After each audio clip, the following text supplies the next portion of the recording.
एक छोटे से गांव रामपुर में बूढ़ा किसान रामलाल अपनी पत्नी गंगा के साथ रहता था। उनके 3 बेटे थे, बड़ा बेटा गोपाल, मंझला माखन और सबसे छोटा रतन। तीनों की शादी हो चुकी थी। बड़ी बहू कमला और मंझली बहू फूलमती लालची और कामचोर थी, जबकि सबसे छोटी बहू सीता मासूम और भली थी, जो अपने सास ससुर की सेवा मन से करती थी। सुबह के समय आंगन में सीता झाड़ू लगाकर, फिर रसोई में जाकर सबके लिए नाश्ता बनाकर टिफिन में डालकर देती है। तीनों बेटे अपने अपने काम पर निकल जाते हैं। रामलाल और गंगा तृप्त होकर उसे देखते हैं। बिटिया सीता, तू तो भगवान का दिया हुआ वरदान है। दिन रात बिना थके घर का सारा काम करती है। हाँ गंगा, सच कह रही है तू। बाकी दोनों बहुएं तो कभी ढंग से दाल रोटी भी ना बनाए। उसी दिन सेठ मोहनलाल रामलाल के घर आते हैं। वे उनके अच्छे दोस्त थे। रामलाल जी, अब उम्र हो चली है। गांव भर में आज मैं कई घरों में वसीयत के कागज तैयार करवाया हूँ। तुम्हारे पास अच्छे खासे खेत हैं। बच्चों के लिए जरा हिसाब किताब सोच लो। हाँ मोहनलाल, सोच रहा हूँ कि अपनी जमीन जायदाद तीनों बेटों में बराबर बांट दूं, ताकि आगे झगड़े फसाद ना हो। सही है जी। अब हम कब तक खेत खलिहान देखेंगे? बच्चों को बांट देंगे तो हमारा मन भी हल्का होगा। रसोई के पास खड़ी कमला और फूलमती ये सारी बातें सुन रही थी। उनकी आंखों में लालच की चमक आ जाती है। अरे सुन बाबूजी, जमीन बांटने वाले हैं। अगर हम अब से इनकी सेवा करेंगे तो ज्यादा हिस्सा हमारे पति के नाम आएगा। हाँ दीदी, सही मौका है, वरना सब छोटे रतन और उसकी सीता को दे देंगे। अब तो हमें भी अच्छी बहू बनने का नाटक करना होगा। रसोई में सीता चाय बनाकर ला ही रही थी, तभी कमला तुरंत अंदर गई और वो चाय और समोसे उठाकर बाहर ले आई और झूठ बोलने लगी। अम्मा जी, आप सबके लिए गर्मा गर्म चाय और समोसे बड़े प्यार और मेहनत से बनाया है मैंने। रामलाल और गंगा ये सब देख हैरान रह जाते हैं। गंगा अपने मन में कहती है, अरे बाप रे, ये तो आज तक सुबह की चाय भी कभी नहीं लाई। अचानक ये मिठास कैसी?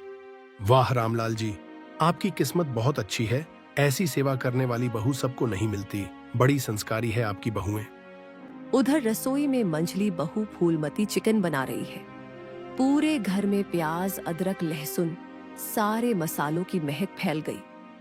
वह मन ही मन बहुत खुश थी। दोपहर के समय वह थाली सजाकर बाहर लाती है। अम्मा जी, बाबूजी, आज मैंने आपके लिए खास डिश बनाई है। गर्मा गर्म चावल के साथ चिकन करी और साथ ही प्याज और हरी मिर्च भी खाइए ना। बड़े प्यार से बनाया है मैंने। मैं बहुत दिनों से सोच रही थी आप सबके लिए कुछ अच्छा बनाने को। अरे, ये वही बहुएं हैं जो हमें एक गिलास पानी तक नहीं देती थीं और आज सुबह चाय, समोसे और अभी चिकन बना लाई हैं। आखिर बात क्या है? अरे छोड़ो ना गंगा, हमारी ही तो बहुएं हैं और ये तो अच्छी बात है। चलो दीदी, अच्छी बहू बनने का नाटक तो हो गया। अब जरा अपनी सहेलियों के साथ थोड़ा मनोरंजन करके आते हैं। कुछ देर बाद कमला और फूलमती अपनी सहेलियों से मिलकर जंगल के रास्ते से घर लौट रही थी। आज तो खूब मजा आया फूलमती। सहेलियों के संग बतियाने का मजा ही अलग है। अब बस जायदाद का सबसे बड़ा हिस्सा हमें मिल जाए। हाँ दीदी, घर पहुँचते ही फिर हमें उस बुढ़िया की सेवा का नाटक करना पड़ेगा, वरना उस सीता के हिस्से ज्यादा जायदाद आ जाएगा। दोनों जल्दी जल्दी कदम बढ़ाती है। तभी अचानक छटाक की आवाज आती है। दोनों नीचे देखती हैं और हक्का बक्का रह जाती है। हे भगवान, ये तो नाग नागिन के अंडे थे। गलती से हमारे पैरों तले कुचले गए। अब हमारा क्या होगा? अब तो हमारी खैर नहीं। सुना है नागिन बदला लिए बिना नहीं छोड़ती। चलो दीदी जल्दी भागें, वरना नाग नागिन आ जाएंगे। दोनों डर के मारे जान बचाकर जंगल से भागती है और किसी तरह घर पहुंचती है। सुन फूलमती, इस बारे में किसी को भी पता नहीं चलना चाहिए। अब तू भी भूल जा कि हमसे कोई गलती हुई है। हाँ दीदी, सही कहा तुमने। हम किसी को भी इस बारे में नहीं बताएंगे, खास करके अपने अपने पतियों को, क्योंकि वो अपनी माँ के लाडले हैं। वो जाकर उस बुढ़िया को सब बता देंगे। थोड़ी देर बाद गांव की कुछ औरतें घर आती हैं। सब बैठकर बातें कर रही थी। गंगा और उसकी तीनों बहुएं भी वहीं थीं। अरे गंगा, कैसी हो तुम? तुम्हारी तो 3 बहुएं हैं। खूब सेवा करती होंगी तुम्हारी। हाँ बहना, सब भगवान की माया है। अरे अम्मा जी, एक बात बताओ, 3 बहुएं हैं पर घर में अभी तक एक किलकारी क्यों नहीं गूंजी? दादी कब बनोगी आप? हाँ हाँ, पोते पोतियां होंगे तो घर की रौनक ही बदल जाएगी। गंगा और उसकी तीनों बहुओं के चेहरे उतर जाते हैं। औरतें हंसते खिलखिलाते विदा हो जाती हैं, पर गंगा और उसकी बहुएं सोच में पड़ जाती हैं। सच ही तो कह रही थी, वो सब 3 बहुएं घर में हैं, पर अब तक किसी को संतान सुख नहीं मिला। लोग बातें बनाने लगे हैं। बूढ़ी गंगा बहुत सोचती है। फिर गांव के सबसे बड़े पंडित को घर बुलाती है और सारी बातें बताती है। पंडित जी, मेरी 3 बहुएं हैं पर सबकी गोद खाली है। आप बताइए कुछ, ताकि हमारे आंगन में भी किलकारी गूंजे। गंगा देवी, भाग्य को बदलना तो बहुत कठिन है, पर एक उपाय जरूर है मेरे पास। पंडित जी अपने थैले में किसी मान्यता प्राप्त मंदिर से एक पोटली में सुनहरे पके आम प्रसाद के रूप में लेकर आए थे। ये 5 आम आप तीनों बहुओं को दे दो। इन्हें आशीर्वाद समझकर एक साथ बैठकर मिल बांट के खाने को बोलना। संतान सुख जरूर मिलेगा। जैसी आपकी आज्ञा पंडित जी, आपका बहुत बहुत धन्यवाद। सुनो बहुओं, ये आम पंडित जी का आशीर्वाद है। तुम तीनों मिलकर इन्हें एक साथ बैठ के खाना, तभी इसका फल मिलेगा और तुम तीनों को संतान सुख मिलेगा। हाँ अम्मा जी, आप चिंता मत करिए, हम तीनों काम निपटा के एक साथ ही खाएंगे। छोटी बहू सीता आंगन में काम में लगी रहती है। उधर बड़ी बहू कमला और मंझली बहू फूलमती आम लेकर बैठी थी। वो लोग आम को प्लेट में निकाल देते हैं। अरे इतने रसदार और मीठे आम, क्यों ना हम अभी खा लें? मुझसे तो रहा ही नहीं जा रहा है। हाँ दीदी, मजा आ जाएगा। छोटी तो अभी तक आई ही नहीं, उसका इंतजार करके क्या फायदा? हम दोनों खाना शुरू करते हैं। दोनों पूरा आम छट कर जाती है। उन्होंने एक भी आम सीता के लिए नहीं छोड़ा प्लेट में। अब बस गुठलियां ही बची थी। थोड़ी देर बाद सीता कमरे में आती है। वहां बस गुठलियां देखकर हैरान हो जाती है। अरे ये क्या दीदी, आप दोनों ने पूरा आम खा लिया। पंडित जी ने तो कहा था कि हम तीनों को मिल बांट कर खाना है। आप दोनों थोड़ा रुक नहीं सकती थी? अरे हम कब से तेरा इंतजार कर रहे थे, तू आई ही नहीं। अब आकर हमें क्या सुना रही है? इतने स्वादिष्ट आम थे, इसलिए हमने खा लिए। अब तू क्या हमारे खाने पीने पर भी नजर लगाएगी? हाँ हाँ, इसमें हमारी गलती नहीं है। तुझे आम खाने का ज्यादा शौक है तो पहले ही आ जाती। अगर बहुत ज्यादा ही मन है तो ये आम की गुठली ही चाट ले। छोटी बहू की आंखों में आंसू आ जाते हैं। वह गुठली उठाकर चुपचाप रोते रोते उसे खाने लगती है। दोनों बहू चालाकी से आम को खा गई, मगर किस्मत को कौन टाल सकता है? उस गुठली में भी भगवान का आशीर्वाद छुपा था। शाम के समय तीनों भाई घर आते हैं। तब रतन सीता से कहता है, अरे सीता, क्या हुआ तुमको? तुम आज कुछ उदास लग रही हो। कोई बात है तो मुझे बताओ। कुछ नहीं जी, मैं तो बस ये सोच रही थी कि रात के खाने में क्या सब्जी बनाऊं। ये सब छोड़िए, आप सब लोग आराम से बैठिए, मैं चाय नाश्ता लेकर आती हूँ। सीता मन की साफ थी। उसने अपनी जेठानियों की करतूत के बारे में किसी को कुछ नहीं बताया। दिन बीतते गए। कुछ समय बाद छोटी बहू सीता गर्भवती हो जाती है। माँ जी, मेरे पास आपके लिए एक बड़ी खुशखबरी है। डॉक्टर ने कहा है कि मैं माँ बनने वाली हूँ, और वो भी जुड़वा बच्चों की माँ। हे भगवान, ये तो दुगुना आशीर्वाद है। मेरे घर में एक साथ 2 किलकारियां गूंजेंगी। अब तो सच में मेरा आंगन स्वर्ग बन जाएगा। सारे घर वाले बहुत खुश हो जाते हैं। सब सीता और रत्न को बधाई देते हैं। बाकी दोनों बहुएं अंदर ही अंदर जल भुनकर रह जाती हैं, जबकि पूरा घर छोटी बहू पर प्यार लुटाता है। सुनो सब लोग, अब हमारी छोटी बहू माँ बनने वाली है, इसलिए आज से घर का कोई भी भारी भरकम काम वो नहीं करेगी। कमला और फूलमती, अब घर के सारे काम तुम दोनों मिलकर करोगी। छोटी बहू का ख्याल हम सबको मिलकर रखना होगा। कमला और फूलमती एक दूसरे को देखती है और अंदर ही अंदर जल जाती है। थोड़ी देर बाद सब घर के अंदर चल जाते हैं। तब कमला कहती है, अरे ये कैसे हो सकता है? हमने तो पूरा आम खाया था, फिर भी हम अभी तक माँ नहीं बनी, और वो दो बच्चों की माँ बनने वाली है। हाँ दीदी, ये कैसे हो सकता है? उसने तो बस गुठली चाटी थी, पर देखो अब तो उसे जुड़वा बच्चे होने वाले हैं, और इस बुढ़िया ने सारा काम हमारे सिर पर डाल दिया। हमारी तो किस्मत ही खराब है। देखते ही देखते 6 महीने निकल जाते हैं। घर के सारे लोग सीता का बहुत ख्याल रखते हैं। बूढ़ी गंगा अपनी छोटी बहू के लिए एक गिलास में केसर, काजू, बादाम वाला दूध लाती है। लो बेटी, ये दूध पियो, इसमें केसर, बादाम, काजू डाले हैं। इससे तुम और बच्चा दोनों तंदुरुस्त रहोगे। धन्यवाद माँ जी, पर आपने क्यों तकलीफ की? मैं खुद ले लेती। आप तो मुझे बिल्कुल अपनी बेटी जैसा प्यार देती है। अरे सीता, तुम मेरी बेटी ही हो। यहाँ बैठकर आराम से दूध पियो। कमला और फूलमती ये सब देख के और भी ज्यादा चिढ़ जाती है। अरे बाप रे, बुढ़िया को तो देखो, कितनी सेवा कर रही है अपनी लाडली बहू की। हमें तो नौकरानी बनाकर रख दिया है। अब छोटी बहू रानी बनकर बैठेगी। केसर बादाम वाला दूध पिला रही है उसे। पता नहीं हम कब गर्भवती होंगे। फूलमती, मुझसे ये सब नहीं देखा जा रहा है।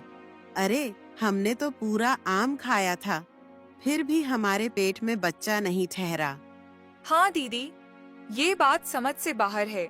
मुझे तो अब ये डर लग रहा है, हमारे घर का पहला वारिस सीता का बच्चा होगा। कहीं पूरा जायदाद ये बुढ़िया उसे ही न दे दे। अरे बाप रे, अब तो हमें कुछ करना पड़ेगा। जंगल में जो साधु बाबा रहते हैं, कल हम उनसे पूछते हैं हमारी संतानें कब होंगी, वही असली वजह बताएंगे। अगली सुबह दोनों बहुएं चुपके से जंगल में पहुंचती हैं। वहां साधु बाबा पीपल के पेड़ के नीचे बैठे थे। दोनों उनके पास जाकर सब बताती है। प्रणाम बाबा, हम बहुत दुखी हैं। पंडित जी का दिया हुआ आम भी हमने खाया था, लेकिन हमें अब तक संतान सुख नहीं मिला। हमारी छोटी देवरानी माँ बनने वाली है। कृपया आप कारण बताइए। तुम दोनों को संतान सुख वो चमत्कारी आम खाने से भी नहीं मिला। इसका कारण बहुत गहरा है। तुम दोनों से कोई अपराध हुआ है जिसकी सजा तुम्हें मिल रही है। दोनों सोच में डूब जाती हैं। तभी अचानक फूलमती को कुछ याद आता है। दीदी, याद है उस दिन गांव से लौटते वक्त जंगल में हमारे पैरों तले नाग नागिन के अंडे टूट गए थे। बाबा, हमसे अनजाने में बहुत बड़ी गलती हो गई थी, हमें बचा लीजिए। कुछ तो उपाय होगा। सबसे पहले तो तुम दोनों को अभी जाकर नाग नागिन से माफी मांगनी होगी। अगर वो मान गए तब तुम्हें अपना अपना पहला बच्चा नाग नागिन को अर्पित करना होगा।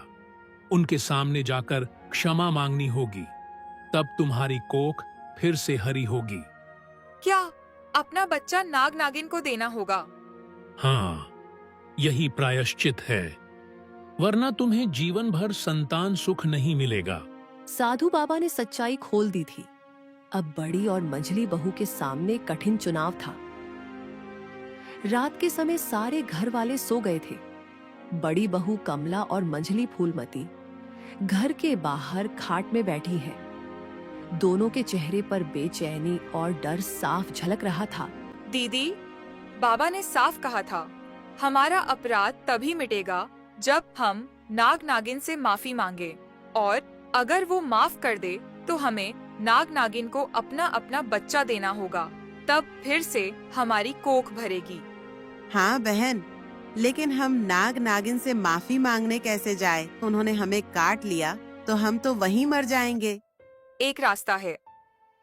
छोटी को जुड़वा बच्चे होने वाले हैं, उसके दोनों बच्चे चुराकर हम नाग नागिन को ले जाकर दे देंगे और बोलेंगे ये हमारे बच्चे हैं। अरे हाँ, हमसे भी नागिन के 2 बच्चे मरे थे, और छोटी को भी जुड़वा बच्चे होने वाले हैं। अब तो भगवान भी हमारी ही मदद कर रहे हैं, लेकिन कैसे? सासू माँ तो उसके पास से हटती ही नहीं। जैसे ही बच्चा पैदा होगा, घर में खुशियाँ छा जाएंगी। उस मौके पर हम बच्चा चोरी कर लेंगे। और दीदी, अब हम दोनों को सीता की सेवा करनी होगी, ताकि उसका बच्चा इस दुनिया में आए और हमारा काम बन जाए।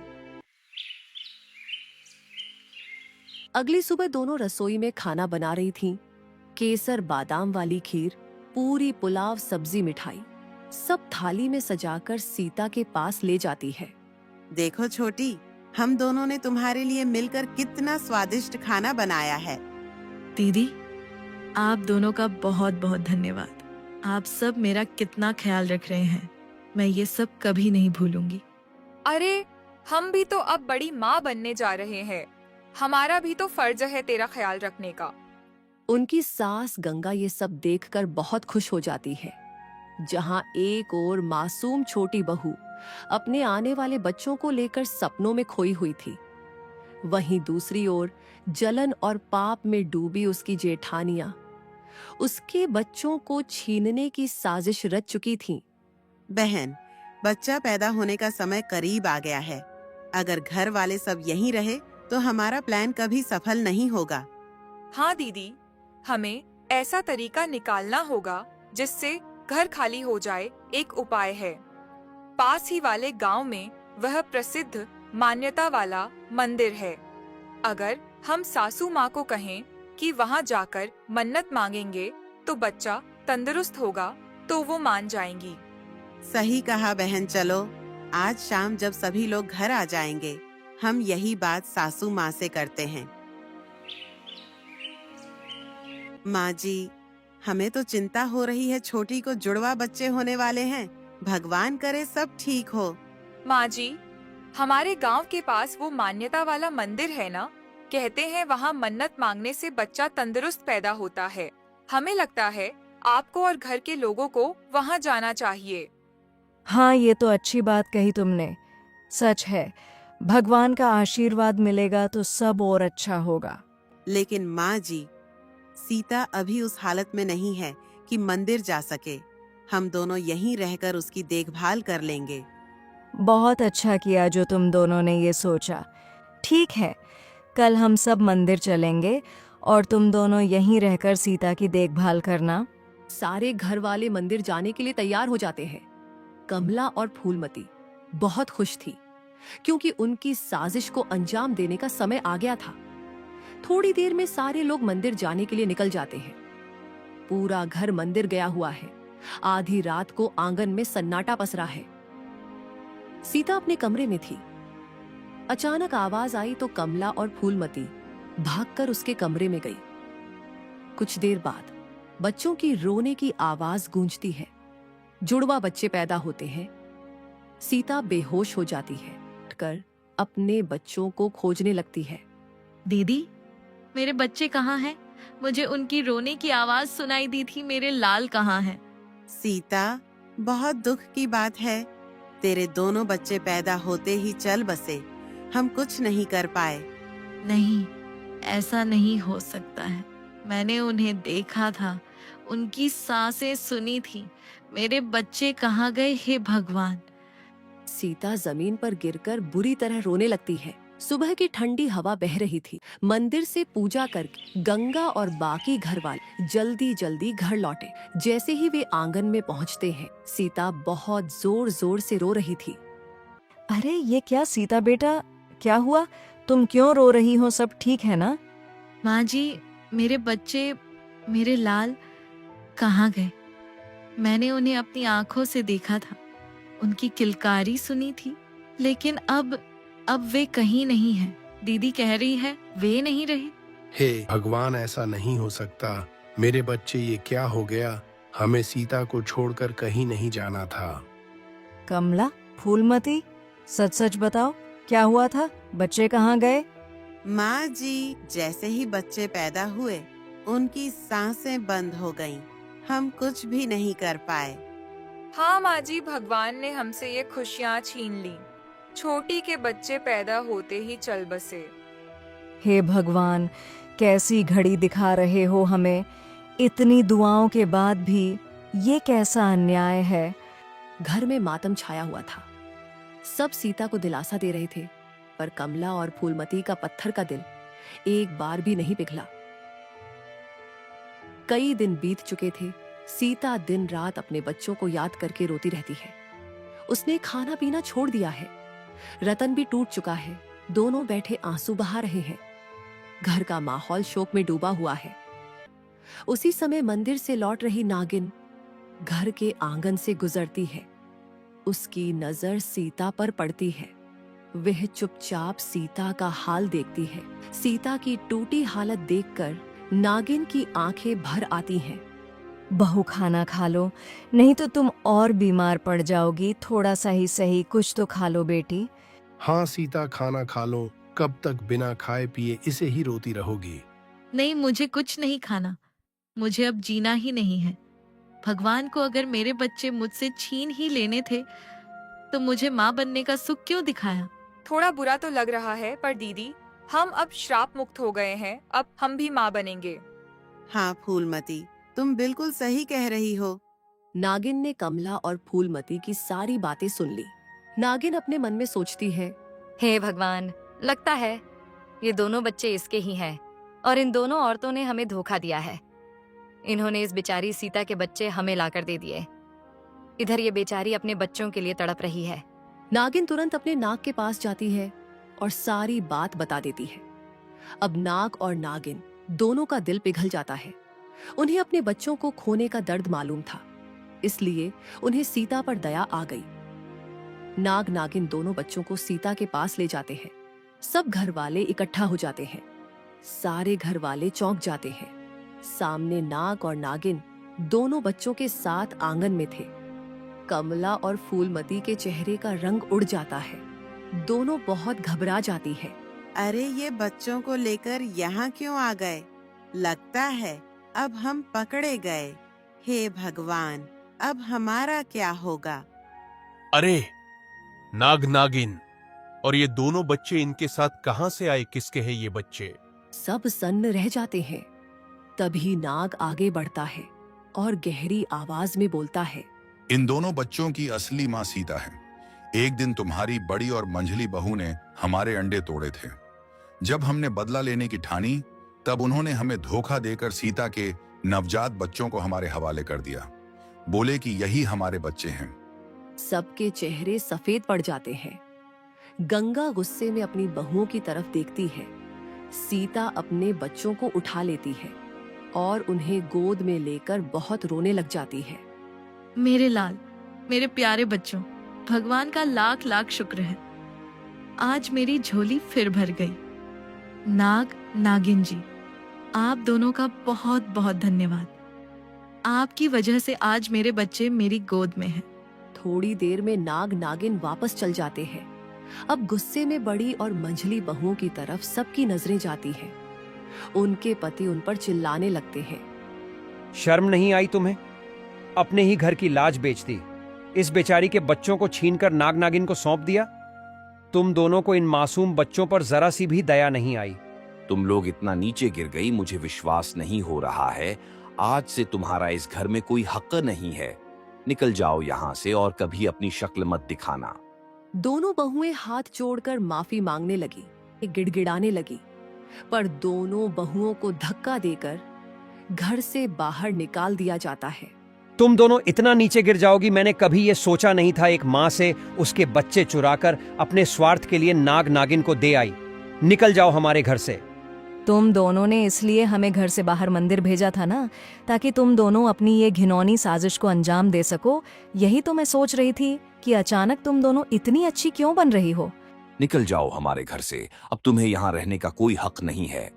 भैया, इन्हें घर से मत निकालिए। अब मेरे बच्चे मेरे पास है। हमारे घर अब खुशियाँ वापस आ गई हैं। इन्हें माफ कर दीजिए। पर इन्होंने तुम्हारे साथ बहुत गलत किया है। तुम इतनी आसानी से इन्हें क्यों माफ कर रही हो? हाँ भैया, आप ठीक कह रहे हैं। अब मेरी दोनों जेठानियों की सजा ये है कि ये अब मेरे बच्चों को बिल्कुल सगी माँ जैसा प्यार दे। अब मेरे बच्चों को एक नहीं, तीन तीन माँ का प्यार मिलेगा। कमला और फूलमती दोनों सीता से रोते रोते माफी मांगते हैं। छोटी बहू की अच्छाई देख आज दोनों को अपनी गलती का दिल से एहसास हुआ। सीता बहन, हमने तुम्हारे साथ बहुत बुरा किया, मगर तुमने हमें बचाकर करके साबित कर दिया कि तुम दिल से कितनी पवित्र हो। अब हम इन दोनों बच्चों को सगी माँ की तरह प्यार देंगे, पर तुझे हमें जो सजा देना है दे दे। दीदी, मुझे अब आप दोनों से कोई गिला शिकवा नहीं है। अब से हम सब मिलकर साथ खुशी खुशी रहेंगे। अब सब ठीक हो गया था। तीनों बहुएं अब खुशी खुशी मिलकर रहने लगी। जिस घर में मातम छाया था वहां अब खुशियों की गूंज सुनाई देने लगी। घर के सारे लोग खुशी खुशी रहने लगे।